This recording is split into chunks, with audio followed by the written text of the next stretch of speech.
শ্ৰদ্ধাৰ সাংবাদিক বন্ধুসকল,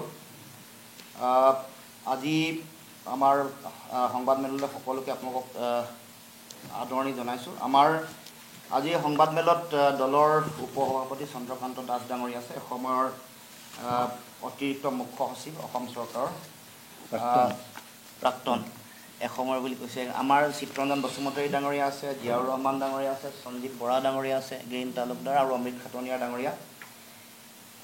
আমি ইতিমধ্যে এটা বিষয়, ভূমিৰ বিষয়টোক লৈ আমি দীঘলীয়া সময় ধৰি আমাৰ দলৰ তৰফৰ পৰা দৃষ্টিভংগী, চৰকাৰৰ তেওঁলোকৰ লক্ষ্য আৰু উদ্দেশ্য, কেনেকৈ খিলঞ্জীয়া জনজাতীয় ৰাইজক কেনেকৈ তেওঁলোকে এই তেওঁলোকৰ যি আগ্ৰাসী নীতি, ইয়াৰ যোগেদি তেওঁলোকক কেনেকৈ প্ৰভাৱিত কৰিব খুজিছে বা কেনেকৈ মাটি কাঢ়ি ল'ব খুজিছে, সেই সম্পৰ্কত দীঘলীয়াকৈ আমি বিভিন্ন সময়ত আমাৰ বিষয়সমূহ উত্থাপন কৰিছোঁ। আৰু শেহতীয়াকৈ চৰকাৰে যিখন লেণ্ড গভৰ্নেন্স কমিশ্যন যিখন বনাই দিলে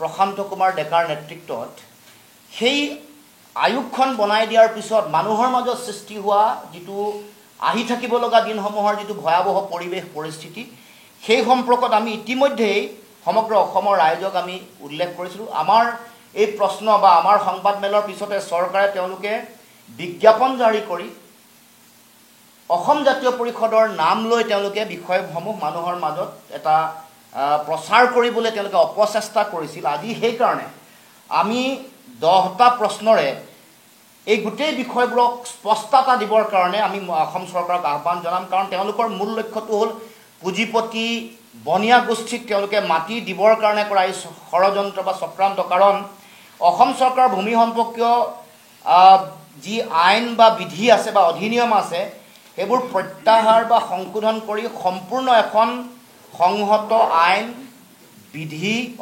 অধিনিয়ম প্ৰস্তুত কৰাৰ যি সম্ভাৱনা আছে, তাক অধ্যয়ন কৰিবৰ কাৰণে এইখন আয়োগ গঠন কৰা বুলি তেওঁলোকে যিহেতু তেওঁলোকৰ বিজ্ঞাপনত উল্লেখ কৰিছে, সেইকাৰণে আমিও যিহেতু গোটেই কথা বতৰাবোৰৰ মাজত তেওঁলোকৰ এটা খুব কৌশলী স্থিতি আছে, সেইকাৰণে আমি আমাৰ মনৰ প্ৰশ্ন, এইটো আমাৰ অকল আমাৰে মনৰ প্ৰশ্ন নহয়, অসমৰ জনগণৰো মৌলিক এইবোৰ মনৰ প্ৰশ্ন আছে। কাৰণ যিখন অধিনিয়মে 1886 চনৰ ভূমি আৰু ৰাজহ অধিনিয়মে আমাৰ মাটি বাৰীৰ সুৰক্ষা দি আছিল, যিখন অধিনিয়মে আমাক 129 বছৰ ধৰি আমাৰ মাটি সম্পৰ্কীয় বিভিন্ন বিষয়সমূহক অতদিনে আমাৰ অসমৰ জনগণ খিলঞ্জীয়া ৰাইজৰ পক্ষত এই অধিকাৰসমূহ ৰক্ষা কৰিব পৰাকৈ এটা আমাক সকলোকে এটা অস্ত্ৰ হিচাপে ব্যৱহাৰ কৰি আছিলোঁ। হঠাৎ ইমান এই অধিনিয়মখন 139 বছৰৰ পিছত হঠাৎ তেওঁলোকে খুব খৰখেদাকৈ খৰতকীয়াকৈ তেওঁলোকে কৰিবৰ কাৰণে,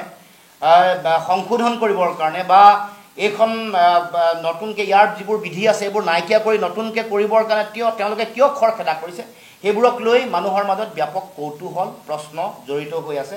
আজি 25 জুন, গতিকে অহা 5 দিনৰ পিছতে 30 তাৰিখৰ ভিতৰতে যিটো শুনানি লোৱাৰ কথা আছিল বা যিবোৰ পৰামৰ্শ দিয়াৰ কথা আছিল, যিটো revenue@gmail.com নামৰ যিটো মেইলত তেওঁলোকে এইবোৰ বিভিন্ন ধৰণৰ কথা বতৰা দিবৰ কাৰণে তেওঁলোকে উল্লেখ কৰিছিল, সেইটো আৰু 5 দিনৰ পিছতে শেষ হ'ব।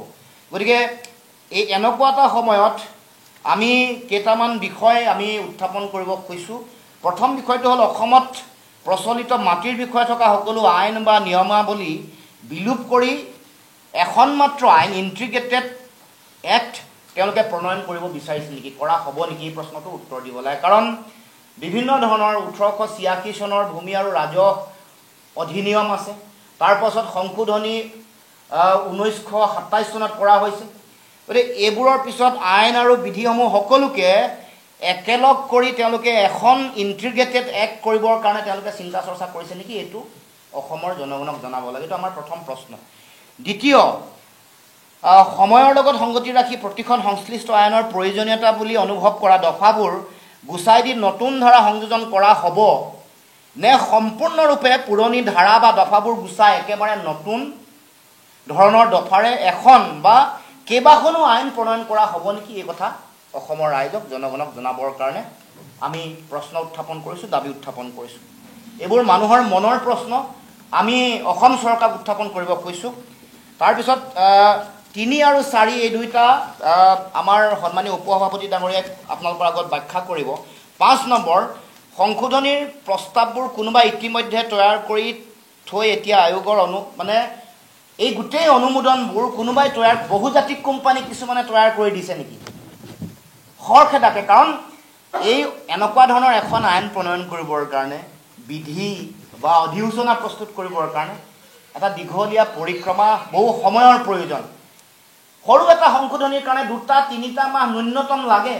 গতিকে এখন ডাঙৰ আইন এখন যদি সংশোধন কৰিব লগা হয়, কাৰোবাৰ আম্বানী আদানীয়ে বনাই দিয়া আইন বা ৰামদেৱৰ তেওঁলোকৰ স্বাৰ্থ পূৰণ কৰিবৰ কাৰণে এই প্ৰস্তাৱবোৰ তেওঁলোকে তৈয়াৰ কৰি ইতিমধ্যে চূড়ান্ত ৰূপৰেখা গঢ়ি তোলা বা এই গোটেই কথা বতৰাবোৰ সম্পূৰ্ণ কৰাৰ পাছত কেৱল মাত্ৰ আয়োগখনক মানুহৰ আগত ৰাখি আয়োগৰ অনুমোদন লৈ ইয়াক ন্যায়িক মৰ্যাদা দিয়াৰ কাৰণে ব্যৱস্থা কৰা হ'ব নেকি?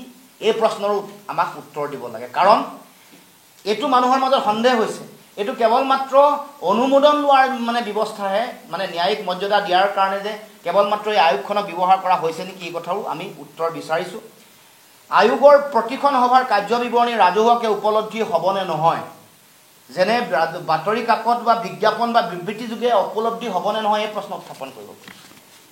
আয়োগৰ প্ৰতিখন সভাৰ কাৰ্যবিৱৰণী প্ৰচিডিং, তেওঁলোকৰ সভাৰ প্ৰচিডিং, সভাৰ কাৰ্যবিৱৰণী প্ৰতিলিপি তথ্য জনাৰ যি আইন আছে তাৰ আধাৰত যেতিয়া আমি বিচাৰিম সেই এই আইনৰ আধাৰত ইয়াত সংযোগ হৈ আছে নাই বা সেই আইনৰ অধীন হয়নে নহয়, তথ্য জনাৰ আইনৰ অধীন হয়নে নহয়, প্ৰতিটো কাৰ্যবিৱৰণী যেতিয়া আমি বিচাৰিম বা জনগণে বিচাৰিব, ৰাইজে বিচাৰিব, সেইটো তথ্য জনাৰ আইনৰ অধীনত পৰে নে নপৰে আমাক জনাব লাগে। আয়োগে কিবা দিহা পৰামৰ্শ যদি গ্ৰহণ কৰা নহয়, তেনেহ'লে উক্ত পৰামৰ্শ কিয় গ্ৰহণ কৰা নহ'ল তাক সভাৰ কাৰ্যবিৱৰণীত যুক্তি সহকাৰে স্পীকিং অৰ্ডাৰত লিপিবদ্ধ কৰা হ'বনে নহয়। যদি কোনোবাই আমি দিয়া পৰামৰ্শ এটা যদি গ্ৰহণ কৰা নহ'ল, কিয় গ্ৰহণ কৰা নহ'ল, যুক্তি সহকাৰে তাক স্পীকিং অৰ্ডাৰত তেওঁলোকৰ কাৰ্যবিৱৰণীত তেওঁলোকে লিপিবদ্ধ কৰিবনে নকৰিব, এই প্ৰশ্নটো আমি উত্থাপন। কাৰণ এইবোৰ বিষয় স্পষ্ট নোহোৱাকৈ এটা সৰু এটা বিজ্ঞাপন মানুহে নেদেখাকৈ অকণমান বিজ্ঞাপন এটা দি দিব, সৰু এটা বিজ্ঞাপন দি খৰখেদাকে, আগতে ইয়াৰ দিন তেওঁলোকে মে'ৰ 31 তাৰিখ আছিল, আমি ছেপ্টেম্বৰ 30 তাৰিখলৈকে দাবী উত্থাপন কৰিছিলোঁ। ইয়াৰ যিটো মানুহে দিয়া দিহা পৰামৰ্শ, মানুহৰ বিভিন্ন ধৰণৰ তেওঁলোকে ইমেইল যোগে দিয়া পৰামৰ্শ গ্ৰহণ কৰাৰ তাৰিখ 30 ছেপ্টেম্বৰলৈকে বঢ়াবৰ কাৰণে দাবী উত্থাপন কৰিছিলোঁ, নবঢ়াই 30 জুন তেওঁলোকে কৰিলে। কৰাৰ পাছতো এই কথাবোৰ মানুহৰ মনলৈ আহিছে, এই প্ৰশ্নবোৰ আহিছে। 8 আৰু 9 এই দুয়োটা বিষয়ো আমাৰ উপসভাপতি আপোনালোকৰ মাজত বিষয়বোৰ উত্থাপন কৰিব। এতিয়া আহিলোঁ 10 নম্বৰ প্ৰস্তাৱ, 10 নম্বৰ প্ৰশ্ন, ট্ৰাইবেল বেল্ট আৰু ব্লকবোৰ সুৰক্ষিত হ'বনে নহয়। ট্ৰাইবেল বেল্ট ব্লক সম্পৰ্কত মহামান্য উচ্চতম ন্যায়ালয়ে দেশৰ সংবিধান, আইন, বিধি ব্যৱস্থাত অতি শক্তিশালীভাৱে যিবোৰ জনজাতীয় আবেষ্টনী আছে এইবোৰ সংৰক্ষণৰ কাৰণে ব্যৱস্থা কৰিবৰ কাৰণে ইতিমধ্যে সিদ্ধান্ত আছে। কিন্তু আমি দেখিবলৈ পাইছোঁ যে অসম চৰকাৰে বিটিআৰ বড়ো স্বায়ত্তশাসিত পৰিষদৰ অঞ্চলসমূহত ইতিমধ্যে মাটি অধিগ্ৰহণ কৰিবৰ কাৰণে তেওঁলোকে সিদ্ধান্ত গ্ৰহণ কৰিছিল। প্ৰতিবাদ আৰু আমাৰ সংবাদমেলক তেওঁলোকে সংবাদমেলৰ পিছত আমি দেখিলোঁ যে অসমৰ মুখ্যমন্ত্ৰীয়ে এতিয়া মাটি নলওঁ বুলি কৈছে। আমি বড়ো ভূমিৰ মাটি নলয় আমি বুজি পালোঁ। এতিয়া ডিমা হাছাও স্বায়ত্তশাসিত পৰিষদ আৰু কাৰ্বি আংলং স্বায়ত্তশাসিত পৰিষদৰ সম্পৰ্কত তেওঁলোকৰ স্থিতি কি, তাত থকা জনজাতীয় মানুহৰ তেওঁলোকৰ ভূমি আৰু তেওঁলোকৰ মাটিৰ ভৱিষ্যত সম্পৰ্কত আমাৰ প্ৰশ্ন স্পষ্ট যে তেওঁলোকে কি কৰিব খুজিছে। তাৰ পাছত আমি পলাশবাৰী সমষ্টিৰ য'ত তেওঁলোকে মানে যিটো ছেটেলাইট টাউনশ্বিপ কৰিব খুজিছে, য'ত ৰাভা, গাৰো, বড়ো, আদিবাসী, চাহ জনজাতীয় মানুহ আটাইতকৈ প্ৰভাৱিত হ'ব, সেই বাগান আৰু যিটো জলাশয় সেই অঞ্চলসমূহৰ সম্পৰ্কত তেওঁলোকৰ স্থিতি কি হ'ব, সেই সম্পৰ্কতো আমি সেইকাৰণে ট্ৰাইবেল বেল্ট আৰু ব্লকবোৰ সুৰক্ষিত হ'বনে নহয়। কাৰণ এই তেওঁলোকৰ যিটো কাম কাজ, সেই কাম কাজ এইটো প্ৰমাণ কৰিছে যে চৰকাৰখনে খিলঞ্জীয়া, থলগিৰি, ভূমিপুত্ৰ জনজাতীয় মানুহ তেওঁলোকে পাব লগা প্ৰাপ্য অধিকাৰ, মাটি ভেটিৰ অধিকাৰ বঞ্চিত কৰিবৰ কাৰণে মুখ্যমন্ত্ৰীয়ে নিজৰ ব্যৱসায়িক স্বাৰ্থত ব্যক্তিগত স্বাৰ্থত নিজৰ পৰিয়াল আৰু নিজৰ পৰিয়ালৰ ব্যৱসায়িক মুনাফা লাভ কৰিবৰ কাৰণে বহুজাতিক কোম্পানীৰ লগত সম্পৰ্ক স্থাপন কৰি তেওঁৰ পৰিবৰ্ধিত যিটো পৰিয়াল তেওঁৰ পুত্ৰ ছোৱালীৰ উপৰিও তেওঁৰ যিটো আন ডাঙৰ যিটো পৰিয়ালে সিন্ডিকেট ৰাজ চলায় কমিশ্যন ৰাজ চলায় আৰু ভূমিৰ প্ৰতি দৃষ্টি নিক্ষেপ কৰে লোলুপ দৃষ্টি নিক্ষেপ কৰে সকলোৰে ভৱিষ্যত সুৰক্ষিত কৰিবৰ কাৰণে এই কাম কাজ কৰিছে নেকি এই প্ৰশ্ন মানুহৰ মাজলৈ আহিছে বাগান গৈছে বাগানৰ মানে গোটেই শিল্পটোক ধ্বংসৰ মুখলৈ ঠেলি দি 351 টকাত তেওঁলোকে হাজিৰা নিদি মানে দিন মজুৰি নিদিয়ে তাৰ পিছত বাগানৰ দাম তেওঁলোকে কমালে আগতে যিটো দাম আছে তাতকৈ 5 লাখ কমাই 1 লাখ কৰিলে 99,000 কৰিলে কিছুমান জায়গাত তাতকৈ দাম কমাই তেওঁলোকে বাগানবোৰ মন্ত্ৰীৰ পৰিয়ালৰ মানুহ মুখ্যমন্ত্ৰীৰ পৰিয়ালৰ মানুহে হুৰাহুৰে বাগান কিনিছে মাটি লৈছে 5% মাটি বেলেগ কামত ব্যৱহাৰ কৰিম বুলি আইন তেওঁলোকে বনালে কিন্তু এই মাটিবোৰ লৈ বাকি কিন্তু তাত বসবাস কৰা মানুহৰো তেওঁলোকৰ ভূমিৰ অধিকাৰ সুৰক্ষিত কৰা নাই উদাহৰণস্বৰূপে ডিব্ৰুগড় লক্ষ্মী চাহ বাগিচাৰ 350 বিঘা বাগান ললে তাত লাইনত থকা যিসকল চাহ শ্ৰমিক আছে তেওঁলোকক কিন্তু আজিলৈকে এক কথা মাটিও তেওঁলোকৰ পট্টা দিয়া নাই শ বছৰ ধৰি থকা চাহ বাগিচাৰ যিসকল শ্ৰমিক আছে গতিকে এই কথা বতৰাবোৰ মানুহৰ মাজলৈ আহিছে ট্ৰাইবেল বেল ব্লক আৰু অসমৰ খিলঞ্জীয়া মানুহৰ মাটিক তেওঁলোকে লক্ষ্য হিচাপে লৈছে বান আৰু গৰাখহনীয়াত আক্ৰান্ত হোৱা মানুহ যি ভূমিহীন হৈ আছে শেহতীয়াকৈ কৰদৈগুৰিত 25টা পৰিয়াল মৰাণ জনগোষ্ঠীয় পৰিয়ালে এতিয়া তেওঁলোকে চৰকাৰী বিভিন্ন অনুষ্ঠানত থাকিব লগা হৈছে মাটি সম্পূৰ্ণৰূপে গ'ল সমূলঞ্চে গ'ল হৰিশংকৰ ব্ৰহ্মৰ প্ৰতিবেদন মতে 6 লাখ ভূমিহীন পৰিয়াল আছে দুগৰাকী মন্ত্ৰীয়ে বিধানসভাত দিয়া প্ৰতিবেদন মৰ্মে এগৰাকীয়ে 5,37,000 আৰু এগৰাকীয়ে দিয়া প্ৰতিবেদন মৰ্মে 5,67,000 পৰিয়াল আজিও ভূমিহীন পৰিয়াল অসমত আছে বান আৰু গৰাখহনীয়াত আক্ৰান্ত হোৱা খিলঞ্জীয়া মানুহ তাৰ মানে সেইসকল মানুহক সংস্থাপন নিদি এতিয়া আমাৰ মাটি ভেটি আদানী আৰু ৰামদেৱক অৰ্পণ কৰিবৰ কাৰণে কুটকৌশল ৰচনা কৰিছে মুখ্যমন্ত্ৰীৰ পত্নী আৰু পৰিয়ালে মাটি ল'বৰ কাৰণে ইতিমধ্যে কুটকৌশল ৰচনা কৰিছে বাকি বিষয়সমূহ উত্থাপন কৰিবৰ কাৰণে আমাৰ সন্মানীয় উপসভাপতি চন্দ্ৰকান্ত দাসজনীয়াক মই অনুৰোধ জনাইছোঁ সেইখনত 3 নম্বৰ দফাটোত আমি কৈছোঁ যে মাটি কিনা বেচাৰ ক্ষেত্ৰত অষ্ট্ৰেলিয়া আৰু কিছুমান দেশত আমি শুনিছোঁ নিয়ম আছে যে মাটিৰ ডিডখন যেতিয়া চেলডিড ৰেজিষ্ট্ৰেশ্যন হয় পঞ্জীয়ন হয়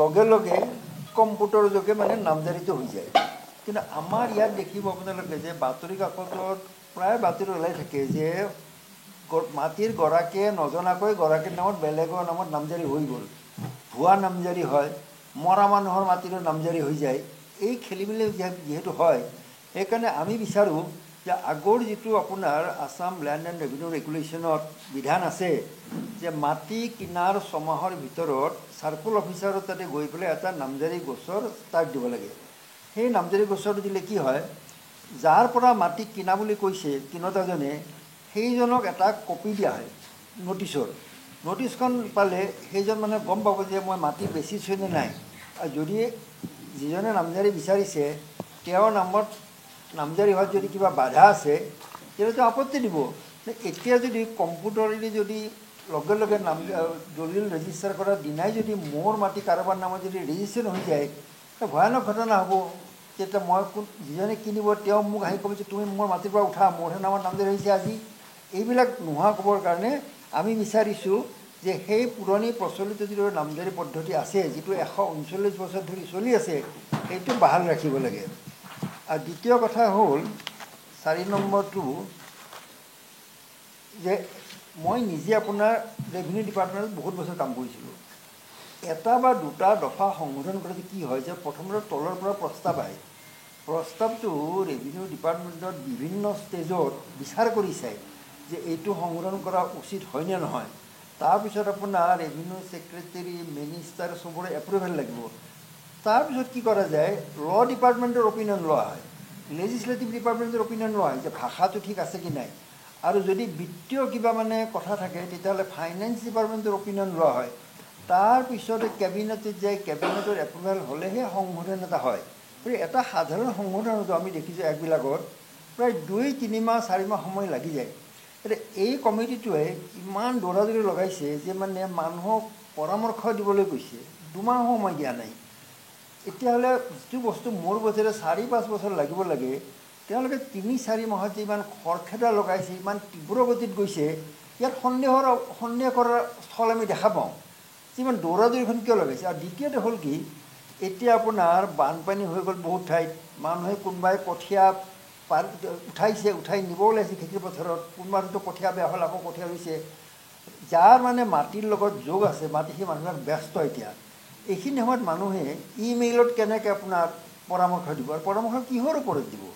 কাৰণ চৰকাৰে কি কৰিব ওলাইছে সেইটো জানিব দিয়া নাই, যে কোনটো আইনৰ কোনটো দফা কেনেদৰে সংশোধন হ'ব সেইটো জানিব দিলেহে ৰাইজে পৰামৰ্শ দিব পাৰিলেহেঁতেন। ৰাইজক এইটো মানে আন্ধাৰত ৰাখি পেলাই এই কামটো যে কৰিছে ইমান খৰখেদা, এইটো ঠিক কৰা নাই। তাৰপিছত আপোনাৰ আমাৰ এটা ভয় হৈছে কি, যিটো কৰে যে সংশোধনী প্ৰস্তাৱবোৰ কোনোবাই ইতিমধ্যে তৈয়াৰ কৰি থৈ এতিয়া আয়োগৰ অনুমোদন লৈছে নেকি। কাৰণ তেওঁলোকৰ যিটো খৰখেদা দেখুৱাইছে, ইমান সোনকালে যে ইমানবিলাক বস্তু যে আলোচনা কৰি ব্যৱস্থা ল'ব পাৰিব, আমাৰ সন্দেহ হয়। সেইকাৰণে আমি কৈছোঁ কি, এইটো ক'ব লাগে যে অলৰেডি কি কোনোবাই বনাই দিছে নেকি তেওঁলোকক। কাৰণ কথাটো কি হৈছে, যদি আপোনাৰ আৰু এটা আমি কথা শুনিছোঁ যে বহুত মানুহে বোলে পৰামৰ্শ ইতিমধ্যে দিছে, আমি পৰামৰ্শ দিব পৰা নাই কিয়, যে আমি নাজানো কি সংশোধন হ'ব। নাজানাকৈ মই শুনিছোঁ কোনোবাই কৈছে যে মানুহে পৰামৰ্শ দিছে। সেইকাৰণে আমি অনুৰোধ কৰোঁ যে আয়োগৰ বা ৰেভিনিউ ডিপাৰ্টমেণ্টৰ যিটো ৱেবছাইট আছে, ৱেবছাইটত সেই সকলোবোৰ আপোনাৰ পৰামৰ্শ যিয়ে পঠিয়াইছে বা যি সংগঠনে পঠাইছে তেওঁলোকৰ নাম ঠিকনা দি আপলোড কৰক। তেতিয়া আমি গম পাম যে এইবিলাক একেখনে 10জন মানুহে বেলেগ বেলেগ একেলগে চাইন কৰি দিছে নে কোনোবা সংগঠন বা পাৰ্টিয়ে বনাই দিছে নেকি এইবিলাক ছাপোৰ্ট কৰি পেলাই, সেইটো জানা অতি প্ৰয়োজন। সেইকাৰণে আমি অনুৰোধ কৰোঁ আয়োগক যে তেওঁলোকে যিমানবিলাক পৰামৰ্শ পাইছে সেইবিলাক পৰামৰ্শ পঠিওৱাৰ নাম ঠিকনা দি ৱেবছাইটত আপলোড কৰক, যাতে মানুহে গম পায় কোনে এইবিলাক কৰিছে। আৰু 8 নম্বৰটো হৈছে কি, কোনো মানুহে আজিকালি 50 বিঘাৰ ওপৰতকৈ মাটি ৰাখিব নোৱাৰে। আৰু ডিচিবিলাক বা সমাহৰ্তাই এটা চিলিং ষ্টাৰ্ট দিব লাগে যি আপোনাৰ এইটো ৰাখিছে 50 বিঘাতকৈ ওপৰত মাটি ৰাখিছে। মই জনামতে আজি 10 বছৰমান আগতে গুৱাহাটীৰ কিছুমান মানুহৰ মাটি 50-100 বিঘাতকৈ বেছি থকাৰ কাৰণে এটা ইনকুৱাৰী হৈছিলে। এজন অতিৰিক্ত উপায়ুক্তই কামৰূপ জিলাৰ মেট্ৰ'ৰ ইনকুৱাৰী কৰিলে, কৰি তেওঁ ৰিপৰ্ট দিলে যে এইবিলাক মাটি বেছি আছে, এইবিলাক 50 বিঘাতকৈ বেছি মাটি চৰকাৰে নিজৰ কৰিব লাগে। তেতিয়া যাৰ মাটি আছিলে তেওঁলোকে হাইকোৰ্টত গ'ল মই শুনামতে, আৰু হাইকোৰ্টৰ কেছটো কি হ'ল গম নাপালোঁ। এতিয়া চৰকাৰে কি কৰিব লাগিছিলে যে ডিচি বা এডিশ্যনেল ডিচিৰ অৰ্ডাৰৰ এগেইনষ্টে আপিল হয় বৰ্ড অফ ৰেভিনিউত, আছাম বৰ্ড অফ ৰেভিনিউত, হাইকোৰ্টত নহয়। অসম চৰকাৰক এতিয়াও অনুৰোধ কৰোঁ যে যিটো ইনকুৱাৰী কৰা হৈছিলে, যিটোত গম পোৱা গৈছিলে যে বহুত মানুহৰ 50 বিঘাতকৈ বেছি মাটি আছে, সেই গোচৰবিলাক হাইকোৰ্টক ক'ব লাগে যে এইটো আপোনালোকৰ শুনাৰ সময় অহা নাই, এইটো বৰ্ড অফ ৰেভিনিউত আমি লৈ যাম, কেছটো দিয়ক, বৰ্ড অফ ৰেভিনিউত আপিল লৈ দিব লাগে। আৰু যিসকল ডিচিয়ে বা কালেক্টৰে জানি বুজিও 50 বিঘাতকৈ বেছি মাটি থকা মানুহৰ পৰা কেছ দিয়া নাই, চিলিং কেছ, সেইসকলৰ এগেইনষ্টে একশ্যন ল'ব লাগে। আমি এইটো কথা কৈছোঁ। কাৰণ অসমত আপোনাৰ এতিয়া প্ৰায় 14 লাখমান এনেকুৱা পাট্টাদাৰ আছে যাৰ মাটি 3 বা 4 বিঘাতকৈ বেছি নহয়। আপোনালোকে নিজেই দেখিব, আপোনালোকৰ গাঁৱত খেতিয়ক সাধাৰণ খেতিয়ক চব 4 বিঘা বা 5 বিঘাতকৈ বেছি মাটি নাই। তেনেস্থলত একোটা পৰিয়ালক বা এজন মানুহৰ 1000 বিঘা বা 800 বিঘা মাটি থকাৰ কোনো যুক্তি নাই। আৰু এখন গণতান্ত্ৰিক ৱেলফেয়াৰৰ দেশত এই বস্তুটো নচলে। আৰু এটা কথা হ'ল আপোনাৰ এই যি হঠাৎ যে আইনবিলাক যে বদলাব ওলালে, আমাৰ প্ৰশ্ন হৈছে যে কোনোবাই এই আইনবিলাক বদলোৱাটো বিচাৰিছিল নেকি?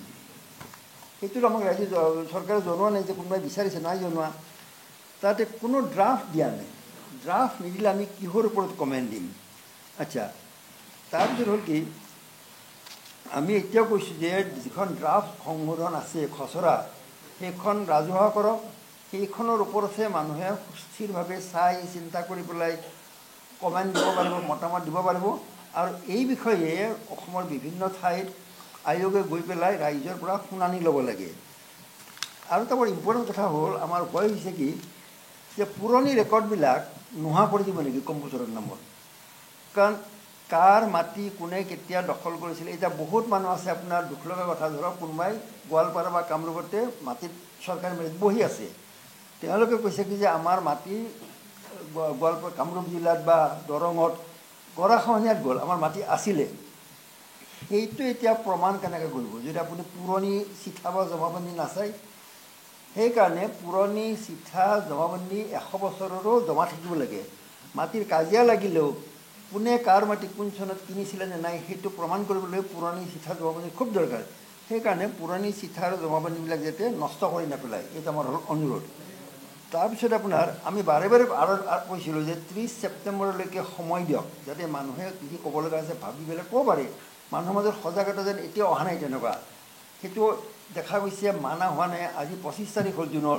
আমি আজিও অনুৰোধ কৰিছোঁ যে অহা 30 ছেপ্টেম্বৰলৈ সময় দিয়ক, আৰু তাৰে আগতে লাগিলে ৱেবছাইটতে হওক তেওঁলোকৰ কিবা যদি খচৰা আছে সেইখন প্ৰকাশ কৰক।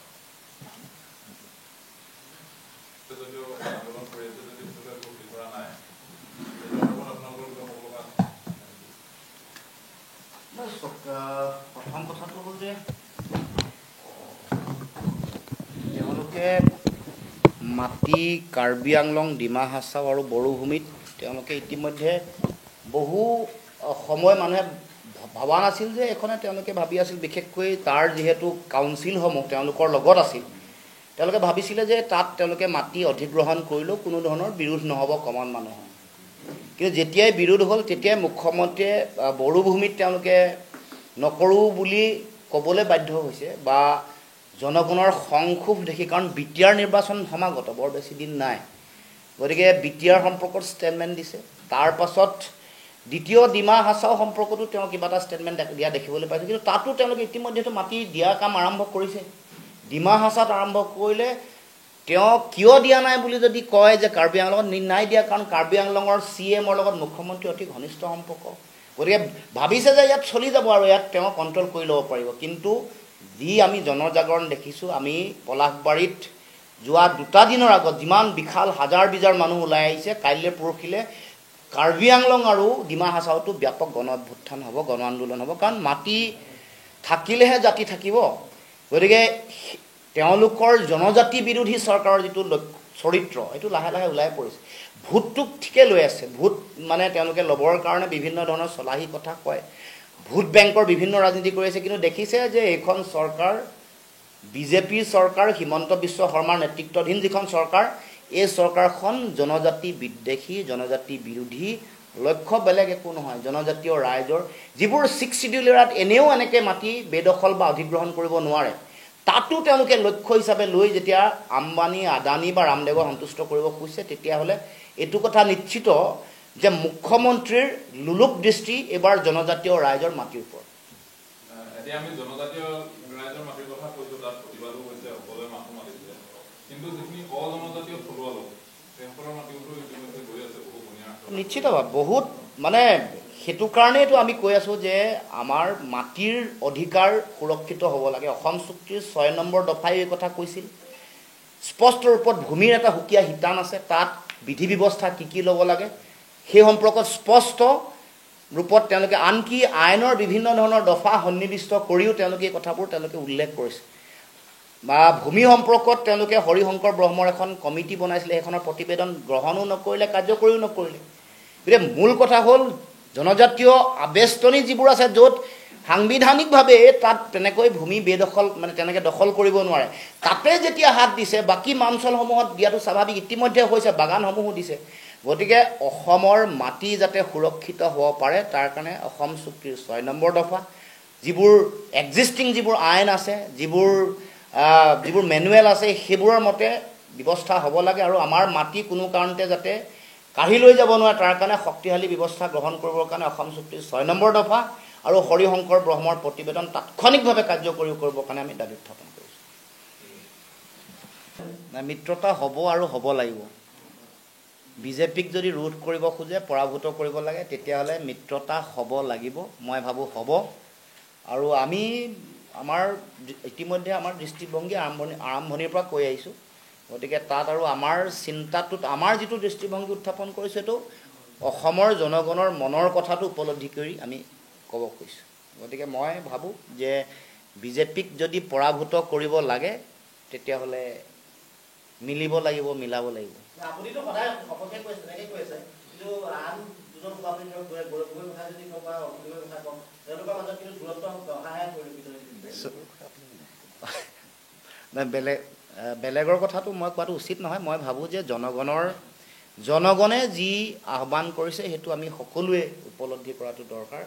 কাৰণ পৰাভূত কৰিবৰ কাৰণে আমি প্ৰয়োজনীয় যিটো আমাৰ দায়িত্ব, সেই দায়িত্বটো আমি সকলোৱে পালন কৰিব লাগিব। মই ভাবোঁ যে সেই সম্পৰ্কত নিশ্চয় ব্যাপক চিন্তা চৰ্চা, বিচাৰ বিশ্লেষণ কৰি সঠিক আৰু শুদ্ধ সিদ্ধান্ত সকলোৱে গ্ৰহণ কৰিব। চব মূল কথাটো হ'ল যে বিজেপিক হৰুৱাবলৈ হ'লে মিত্ৰতা হ'ব লাগিব।